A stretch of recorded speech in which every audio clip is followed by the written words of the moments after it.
Welcome to How to Build a 6 or even 7-figure business. I'm Bernard Keevy. I'm a profit increase specialist and a chartered financial planner. The first thing to understand is the impact that small changes can make. So here we have a breakdown of how you get to the operating net profit for any business. You start with your average price, the volume sold, multiply the two together gives you revenue. Then we work out the cost of goods sold, the variable costs of whatever it is we're selling to get our gross profit. Then we take up our other overheads, our fixed costs, the costs we pay whether we sell anything or not, which would be things like rent, rates, wages, salaries. We take those fixed costs off and that will give us our operating net profit. So here we'll see that with a revenue of 200,000, we end up with a bottom line operating net profit of 50,000. Now the figures in brackets are the average changes I'm hoping to make to these numbers. So we want to increase our average price by 10%, which we can do by doing things like having a cross-sell, an upsell, bundling in extra value, having different packages, gold, silver, bronze, etc. And we want to increase our volume sold by 10%, and we can do that by having better follow-up systems when it comes to converting leads and knowing the proper formula when we structure any promotion or ads, and basically tracking the buyer's journey, and then doing things like having regular offers and reactivating past customers who've stopped dealing with us. There's several strategies we can apply here, and we're just looking again for a 10% improvement.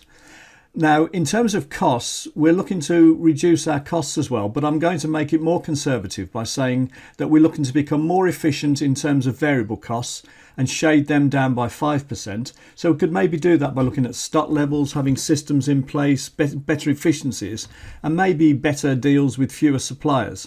And we're going to aim to save 5% on our fixed costs as well, again by looking at utilities and overheads, etc. If we make those small improvements, then the difference we get is quite astonishing. We would end up with an average price of 220 and a volume of 1100, which would take our revenue up to 242,000. We would have a slightly reduced variable cost, so our gross profit would be now 137,500 instead of 100,000. We'd have slightly lower fixed costs, 47,500. Our operating net profit bottom line increases to 90,000, which is an 80% increase, which is an astonishing result for just a few small changes. Now, what many small business owners want is to make more money and then to build an asset as a business that they can either sell or pass on when they retire to live an extraordinary lifestyle.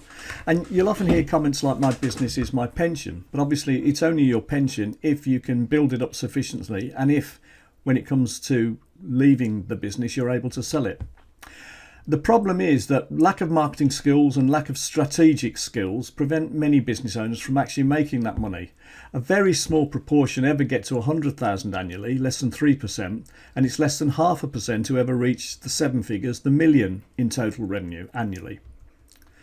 And then if you make a 30% profit margin, even then you're only looking at 300,000 bottom line after getting to the million. So to actually become financially well off as a result of building the business, very few people manage it. And then if you do become that way, obviously a lot goes on tax as well. So the first thing we need to understand is that there are 6 key elements that you need to get right to build any business. Now, most people start off in business with operations. They're very good at what they do, but they're not very good at the other areas. So having goals and strategies in place, understanding their finance and numbers, being good at sales and marketing so they can grow the business, being good at building teams and outsourcing or employing people so that, again, they can build the business and leverage with using other people rather than just themselves all the time. And then having systems in place, which means you've got a business that will run itself when you're not there, which means then you could possibly exit that business because it's a saleable asset. And those 6 key elements all need to be strongly defined, if you like, for the business to be a successful business that will carry on growing and that you could actually sell should you wish to. So talking about strategy, it all depends on what we actually want. So we need to know exactly what our personal goals are, and then once we know our personal goals, we need to then translate them into what our business goals are. Less than 3% of adults have got written goals. I'm sure you've heard this before. So the starting point is to actually write out what our goals are, where we want to get to, and then be clear as to what we're actually aiming to do. So Brian Tracy put it perfectly here. Decide exactly what you want, set a deadline, take action every day, persist until you succeed. And the only things I'd add there are it needs to be in writing and you need to be visualizing where it is you want to get to. You could have goals in any of these areas: your career, your finances, your personal growth, health, family, relationships, social life, attitude. So really you should be setting goals in all those areas, and the numbers there indicate how strong you think you are in those areas, because if you're stronger in some than in others, you might wish to look at strengthening the ones that we're weak in. This is called a wheel of life. You've probably seen something similar before. Again, Napoleon Hill, when I said visualize, if you can't actually see where you want to get to with absolute clarity, then basically you won't get there. And the first starting point really to grow any business is to move beyond operations and to develop what we call a market dominating proposition.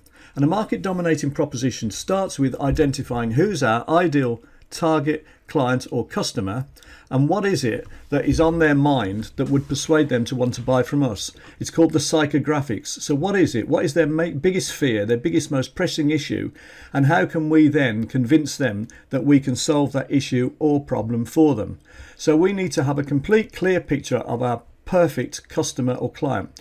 The demographics are things like where they live, how old they are, how much they earn, what sort of jobs they do, what sort of houses they have, etc.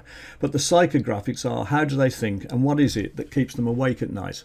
And that basically is the starting point to growing any